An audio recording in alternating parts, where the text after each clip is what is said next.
সুপ্রিয় দর্শক, আসসালামু আলাইকুম। কেমন আছেন সবাই? আশা করছি যে যেখানে আছেন ভালো আছেন এবং সুস্থ আছেন। সবাইকে স্বাগতম জানাচ্ছি আমার আরেকটি নতুন এপিসোড দেখার জন্য। আমি আজকে আপনাদের সাথে শেয়ার করছি খুবই মজাদার এবং খুবই টেস্টি আন্তাসা পিঠার রেসিপি। তাহলে চলুন আর কথা না বাড়িয়ে মূল রেসিপিতে যাওয়া যাক। প্রথমে আমি ডোটা তৈরি করে নিচ্ছি। তার জন্য আমি এখানে 2 কাপ ময়দা নিয়ে নিয়েছি। এখানে আমি ইস্টের পরিবর্তে সামান্য করে বেকিং সোডা দিয়ে দিয়েছি। 2 টেবিল চামচের মতো টক দই দিয়ে দিচ্ছি। আমি 3 টেবিল চামচের মতো চিনি দিয়ে দিয়েছি। স্বাদ অনুযায়ী লবণ দিয়ে দিয়েছি। এখন সবগুলা মিশ্রণ একসঙ্গে মিক্স করে একটা ডো তৈরি করে নিচ্ছি। আমি এখানে 1 গ্লাস পানি নিয়ে নিয়েছি। অল্প অল্প করে দিয়ে পানি আমি ডোটা তৈরি করে নিচ্ছি। আশা করছি আজকের এই ডোনাট রেসিপিটা আপনাদের কাছে ভালো লাগবে। ভালো লাগলে প্লিজ আমার চ্যানেলটা সাবস্ক্রাইব করে পাশে থাকার বেল আইকনটি প্রেস করে রাখবেন, আমাকে সাপোর্ট করবেন। ডোটা কিন্তু আমি ভালো করে মতে 10 মিনিট রেস্টে রেখে দিয়েছিলাম। 10 মিনিট পরে আমি ফিরে এসেছি। দেখেন ডোটা সেট হয়ে গেছে। পিঠা তৈরি করার জন্য এই ডোটা কিন্তু একদমই রেডি করে নিচ্ছি আমি। তার জন্য আমি পিঠা তৈরি করার জন্য ছোট ছোট লিচি কেটে নিচ্ছি। আমরা কিন্তু সবসময় ইস্ট দিয়ে আন্তাসা পিঠাটা তৈরি করে থাকি। আজকে কিন্তু আমি ইস্ট ছাড়াই এই আন্তাসা পিঠা তৈরি করে দেখাবো। এরপর যে আমি পিঠা তৈরি করার জন্য ছোট করে একটা রুটি বেলে নিয়েছি। এখন আমি আন্তাসা পিঠাটা তৈরি করছি। আজকের কিন্তু এই আন্তাসা পিঠাটা আমি এখানে কোনো ধরনের ইস্ট ছাড়াই খুব সহজ পদ্ধতিতে আমি তৈরি করে দেখাচ্ছি। এই পিঠাটা কিন্তু সবাই তৈরি করে নিতে পারবে খুবই সহজে। পিঠাগুলা কিন্তু তৈরি হয়ে গেছে। এখন কিন্তু ভাজার পালা। ভাজার জন্য আমি আগে থেকে অয়েলটা ভালো করে গরম করে নিয়েছি। এখন কিন্তু আমি একটা একটা করে পিঠা দিয়ে দিয়েছি। চুলার ফ্লেমটা কিন্তু মিডিয়ামে থাকতে হবে। দেখেন পিঠাগুলো দেওয়ার সঙ্গে সঙ্গে কিন্তু ফুলে উঠেছে।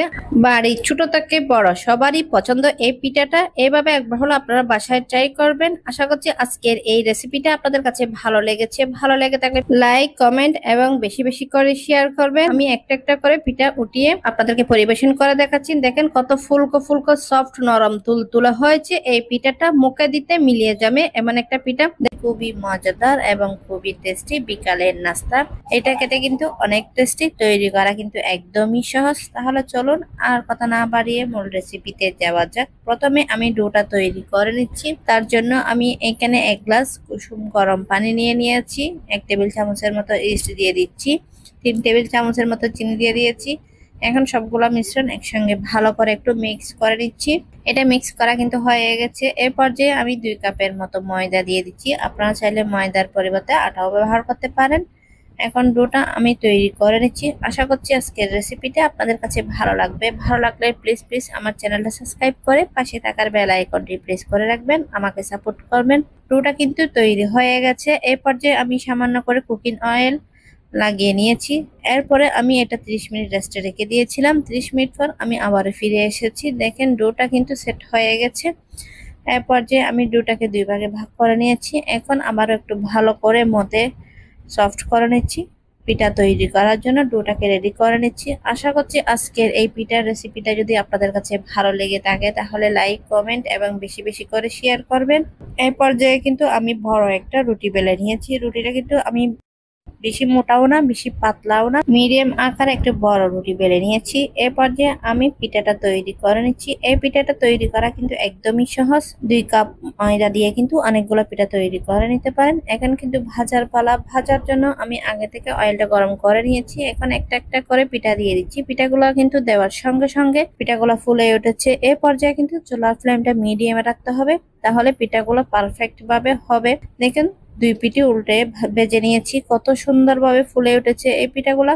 সবগুলা পিঠা কিন্তু ভাজা হয়ে গেছে। এখন আমি আপনাদেরকে পরিবেশন করে দেখাচ্ছি। দেখেন দেখতে কত লোভনীয় হয়েছে। একটা পিঠা আমি আপনাদেরকে চিড়ে দেখাচ্ছি কতটা সফট এবং নরম তুলতুলে হয়েছে আর ফুলকো ফুলকো হয়েছে। এই ধরনের পিঠাগুলা কিন্তু বিকালে চায়ের সাথে সার্ভ করতে পারেন। এই পিঠাগুলো তৈরি করা কিন্তু একদমই সহজ। খুবই অল্প সময়ে কিন্তু অনেকগুলা পিঠা তৈরি করে নিতে পারেন। এই পিঠাটা খেতে অনেক টেস্টি। বিকালের চায়ের সাথে কিন্তু সার্ভ করতে পারেন। এটা বিকালের চা রেডি হওয়ার আগে কিন্তু পিঠাগুলো রেডি করে নিতে পারেন। খুবই অল্প সময়ে কিন্তু তৈরি হয়ে যায় এই পিঠাগুলো। আজকের এই পিঠার রেসিপিগুলো আপনাদের কাছে কেমন লেগেছে অবশ্যই কমেন্ট করে জানাবেন।